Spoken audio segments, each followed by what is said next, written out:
Back to అప్పు creative videos. ఈరోజు మన ఛానల్లో ఒక చిన్న మాట చెప్దామని అయితే వచ్చేసాను. అదేంటి అనుకుంటున్నారా, నేను రేపు మార్నింగ్ 10కి లైవ్ ఆన్ చేద్దాం అనుకుంటున్నాను.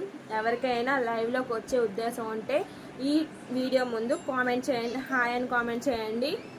ఎంతమంది నన్ను సపోర్ట్ చేస్తున్నారో ఏంటన్నది నేను కూడా చూస్తాను. అలానే రేపు లైవ్ కూడా ఆన్ చేస్తాను. ప్రతి ఒక్కరు నన్ను సపోర్ట్ చేసే ప్రతి ఒక్కరు అందులోకి రండి. నన్ను ఏమైనా అడగాలనుకున్నా మీరు అందులో అడగచ్చు అనమాట. ఫస్ట్ ఒక లైవ్ అయితే చేశాను, కానీ నాకు ఆ లైవ్లో అంతగా ఐడియా లేదు. అలానే ఇప్పుడు రేపు చేసే లైవ్ కూడా అంత ఐడియా లేదు. కానీ ఎవరైనా కొంచెం ఏదైనా సలహా ఇవ్వాలి అనుకున్నా సరే ఈ కామెంట్ కింద అయితే నాకు సలహా ఇవ్వండి. మినిమం ఒక 10, 20, 30 కామెంట్స్ వస్తాయి చాలు. ప్లీజ్ సపోర్ట్ చేసే వాళ్ళు ప్రతి ఒక్కరు, నన్ను సబ్స్క్రైబ్ చేసుకున్న ప్రతి ఒక్కరు కూడా నాకు కామెంట్ చేయండి హాయ్ అని. నేనైతే రేపు లైవ్ స్టార్ట్ చేస్తాను. ఓకే ఫ్రెండ్స్, ఇప్పటికైతే